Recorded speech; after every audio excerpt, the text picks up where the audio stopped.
What's up, everybody? This is Gresnick, and welcome back to another game theory video, or a reaction video to a game theory video. Mario Kart World is going bankrupt. No, not the game. Okay, this is probably going to be very interesting. But as always, like and subscribe to Game Theory and myself, and comment down below any videos you would like me to react to. Let's get into this. Please load quicker. Okay, there we go.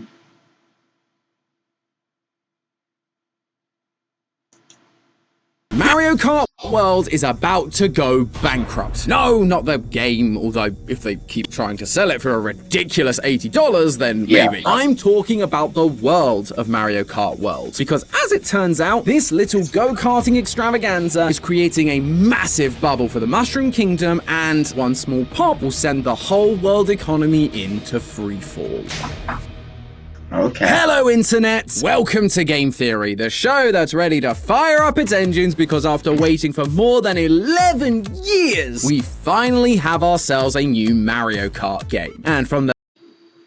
Really? Huh. Mario Kart 8 came out in 2014? Oh yeah. I keep forgetting Mario Kart 8 didn't come out only on the Switch. I thought it was a Switch exclusive for some reason. Forgot.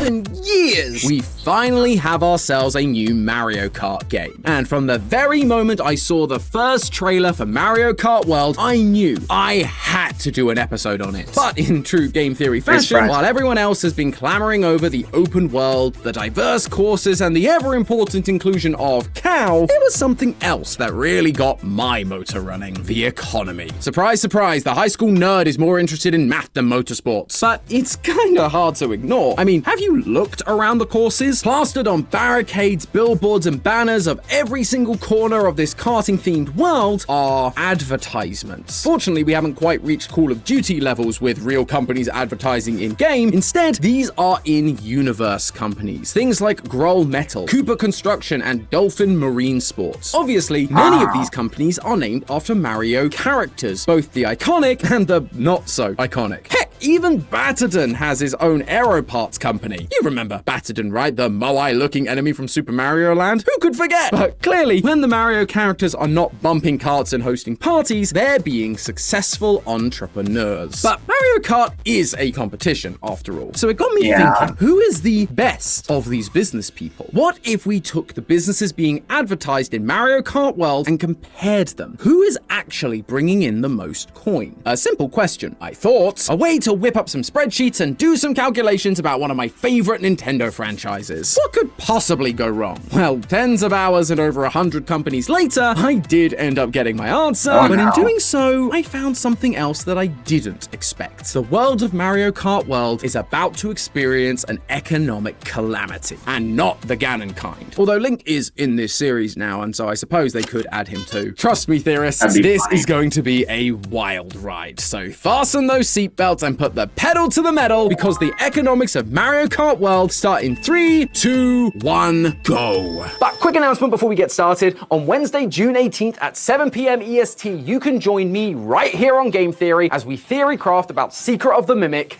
live. I'll have just finished my playthrough with Ash over on GT Live, which will be linked in the description. And so... Such a good game. Such a good game. Great game. Love it. It's fantastic. I have theories.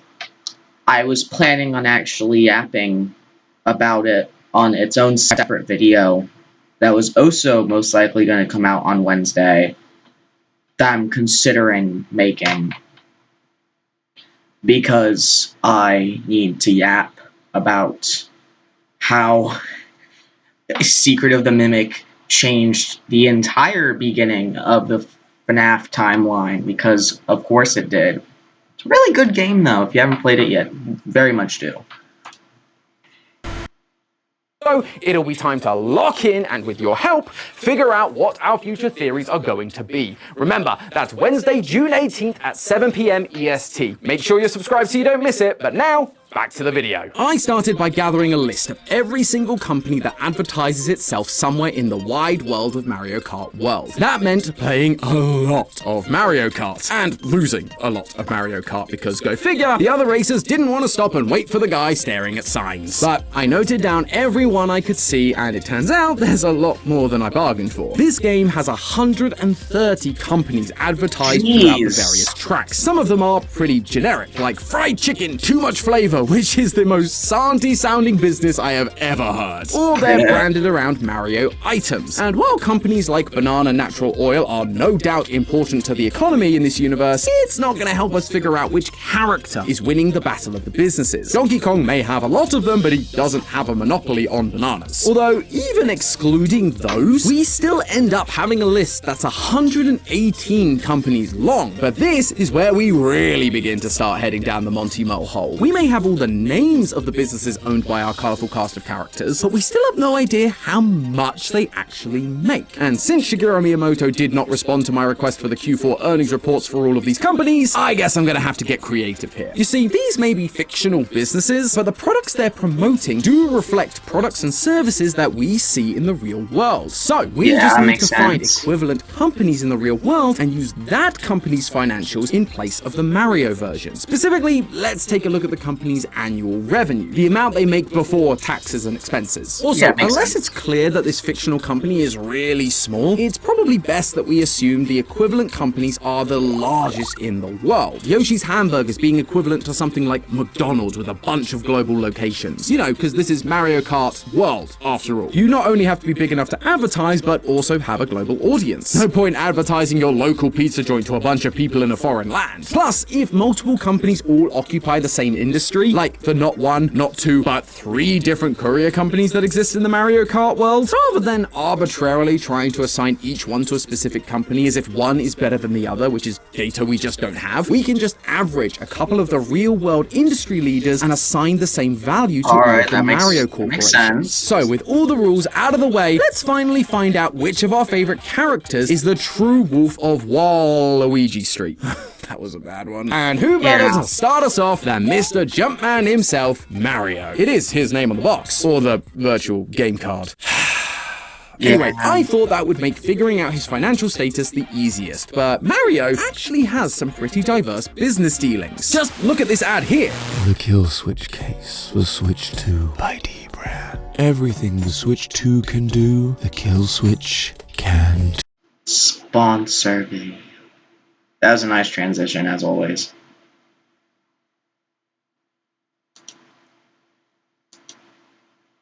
$5 Of course, that's what I... dbrand.com/game theorists. Link in the description. Yep, go use their code and stuff to get whatever % off.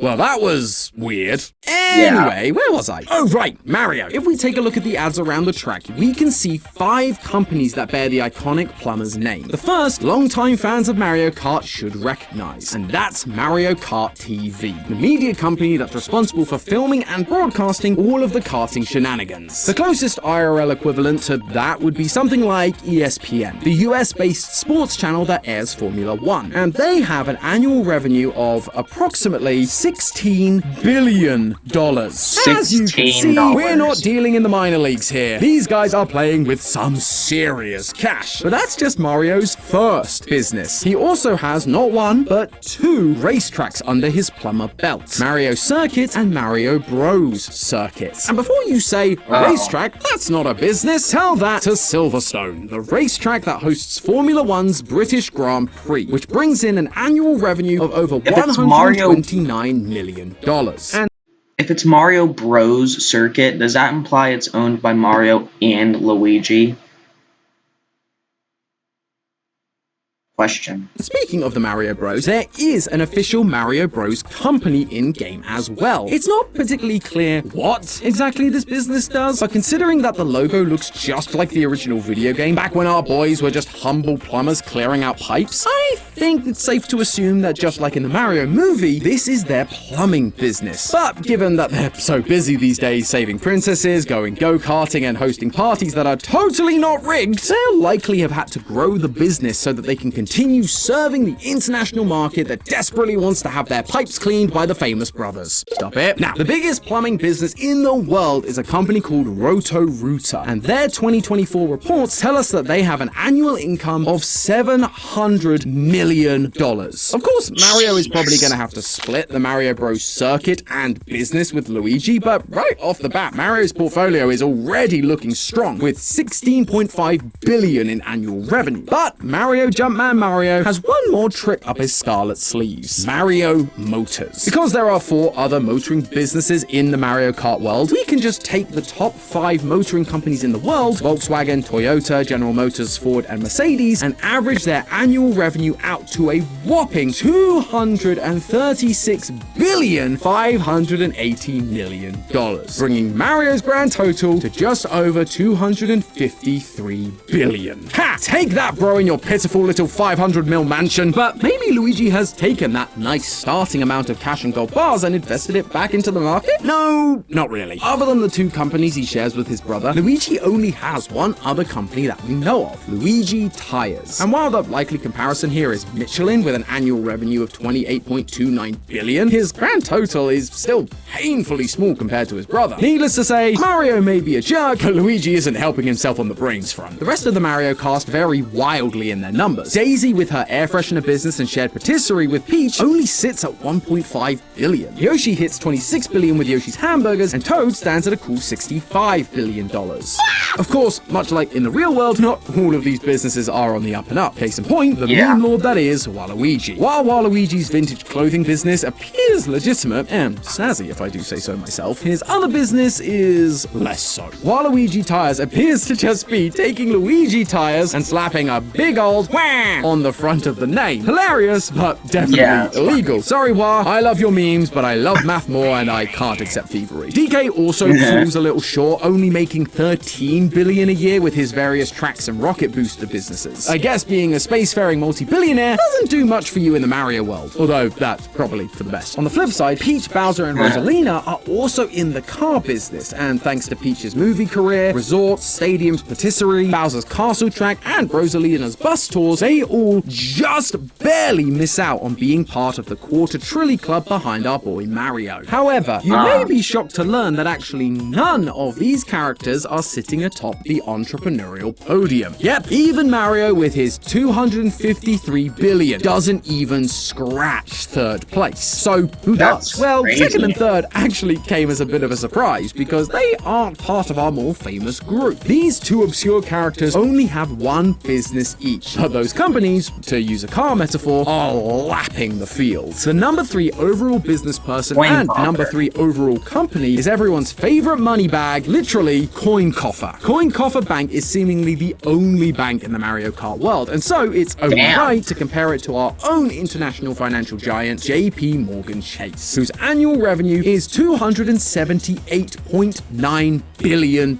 a year, and the second largest company in all of Mario Kart world, with an estimated revenue of $329 billion, belongs to the most memorable character in all of Mario, Hotfoot. Yeah, you guys know Hotfoot, right? The little flame guy that jumped from the candles in Mario Bros. 3. Well, I guess he was able to take the royalties he made from that game to make Hotfoot gasoline, the ExxonMobil of this, checks notes, karting world. If only he'd invested in one more business, then his single business wouldn't have lost to the man who stands tall at the top of the leaderboard. 10 feet tall, to be exact. It is, of course, Wario. Because when you think of money in Mario, who else is gonna come to mind? Unlike Luigi, who's just sitting on all of his wealth, Wario is making money moves. Not only do his companies generate more revenue than most other characters, characters, he's also diversified and has the most companies of anyone at 7. Wario, more like Warren Buffett. He's got his own car business, a completely separate engine company similar to something like Cummins or Yanmar, a courier service like DHL, UPS or FedEx, a scrap metal gig like Sims Metal, and 2 racetracks, one of which is a stadium that can double up as the host of the Twiller Swift Eras Tour. He even has a gaming company, Wario Games, and those little bouncing noses remind me of a certain spin-off series, WarioWare. Intelligent Systems is the company that makes those games for Nintendo, alongside Paper Mario and Fire Emblem, so their numbers are what we're going to use. It's not the most lucrative of the businesses, but hey, maybe he just loves Wafoos. Anyway, when added up, Wario's business empire has an estimated annual revenue of, drumroll please, Is he gonna hit the trillions? $356 billion. Jeez. There is technically one single business that actually trumps even Wario by a country mile. Firemart, which seems to be this world's version of Walmart, which would then give it an annual revenue of $650 billion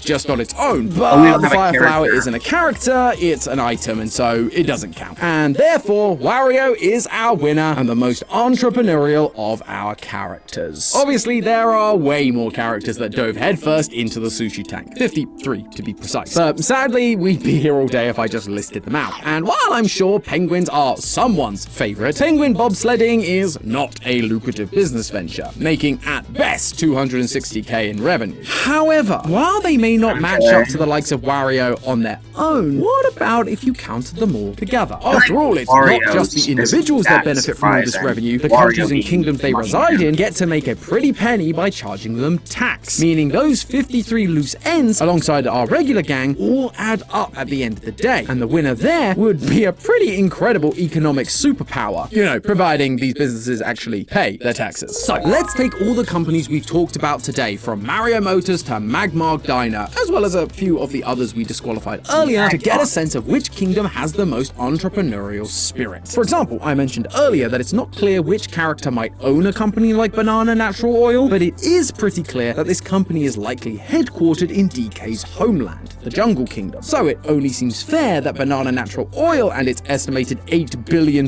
in revenue should fall under the domain of the Jungle Kingdom as well. Once again, at the very bottom of our list is sadly Daisy's Sarasaland. Yeah, remember when Daisy had her own kingdom and wasn't just hanging out to play doubles with Peach? With Daisy and Basildon being the only Saracens with businesses that we know of, collectively, they only just managed to bring in $40 billion per year. Next up is the Jungle Kingdom, where cranky subjects bring in an estimated $68.5 billion. Number 3, and the first on our podium, is Rosalina. While it's never really clear if she has a kingdom to call her own, she's got a crown, so I think it counts. In total, her and the Lumas, mostly on the back of Rosalina automobiles, bring in just over $237 billion per year. And that brings us to our top 2 kingdoms, which deep down, I'm sure we already expected to be here. Peach's Mushroom Kingdom and the infamous Bowser's Kingdom. But there's only one nation that can truly dominate the world of finance, and that nation is, second drum roll please, the Mushroom Kingdom. That makes sense. Alright, I know that may not feel like that big of a shock, but it is when you realize that the Mushroom Kingdom's nearly $2.1 trillion comes from just 13 entrepreneurs compared to Bowser's 33. Although it's really the item-branded shops like 1UPs, Mushrooms, and Superstars that do the heavy lifting. Without those, the Mushroom Kingdom was sitting at just $600 billion, just a third of Bowser's $1.8 trillion. Maybe that's the real reason Bowser keeps invading. It's not that he wants to marry Peach or that he's fed up of losing to Mario, he's fed up of losing the economic game. However, he might want to rethink that little strategy, because clearly he hasn't seen the writing on the wall. The shadow looming over all the companies of the Mario Kart world. You see, this whole theory started because of the sheer number of ads plastered around the world. Yeah, ads, they cost money, and these ads cost serious money. Formula One is one of the biggest motorsports in the world. Like Mario Kart World, F1 bounces around the globe, putting putting on races for a global audience. And along the track, on billboards and on the cars, you'll see ads just like we see in Mario Kart World. According to one estimate, those ads for billboards and barriers can cost companies $1 to $5 million per race. And ads on the cars themselves, like the kind we see for Dory and her watercraft company, can cost between $1 and $70 million per year. And for that low end, all you're getting is a little decal that no one is ever gonna see at that speed. And sure, while the big companies like Mario Motors, Hotfoot Gasoline, and Coin Coffer Bank can probably afford to dish out the dough, how can Penguin Bobsled, Captain Toad's Treasure Tracker, or Foo's Handy Air Duster justify spending that kind of cash? Can one multi-million-dollar billboard or car ad really lead to an increase in sales for Spike's Spokes? And on top of that, most of these companies are probably already operating on such tight margins as it is. For today's example, we focused on revenue, the amount of money a company brings in each year. But that doesn't include a company's expenses, taxes, payroll, rent, and yes, advertising. For example, take Firemart. As a supermarket, it's already operating on a profit margin of only 1 to 3% of its revenue. So for every $100 it makes in sales, it's only bringing home $1 to $3 in actual profit. And if you cut into that by purchasing a billboard alongside, oh, I don't know, the world's largest go-karting tournament, you're putting your company's financial future at risk. If you want a real-world example, look at what happened to Pets.com. Pets.com was an e-commerce business that used to deliver pet supplies back in the late 90s. They, like many of our Mario Kart businesses, wanted to get their name out there, and so they decided to spend big bucks on a bunch of high-profile marketing campaigns. They had a float in the 1999 Macy's Thanksgiving Day Parade, and they even bought airtime during Super Bowl 34 in 2000. The only problem, despite being seen by tens of millions of people, they were never able to turn that exposure into actual dollars. And Pets.com shut down just 9 months after releasing their Super Bowl ad. Do you see where I'm going with this? Much like Nintendo, every single one of these fictional companies has tied their biddy buggies to the success of Mario Kart World, and they need it to be a big hit. They've thrown their money into these expensive ads with no promise that they'll ever get any sort of return on that investment. If Mario Kart World is not as successful as they'd hoped, or if they just simply can't convert the eyeballs into serious coin, the Mario Kart World will see wave after wave of businesses going under. And what's worse, this isn't even a new issue. You can actually see it if you look back at older Mario Kart games. They are filled with companies that used to advertise in Mario Kart, but who have since stopped, presumably because they didn't make it. This has been an issue in the Mario Kart world for years, and yet nothing has been done to stop it. And a lot of these businesses are now going to be faced with shuttering their doors because of it, which will cause a cascade of economic despair for ordinary citizens of that universe. Meanwhile, the big corporations like Bowser Motors, Wario Stadium, and Mario Kart TV, who have benefited from the success of this global karting phenomena, will be sitting pretty on top of the podium. But hey, that's just a theory. A game theory! Thanks for watching. World premiere on Game Theory. The bolts in ratching. What? I didn't click on anything. Yep. Can you let me on full screen, please? Be very nice of you. Okay.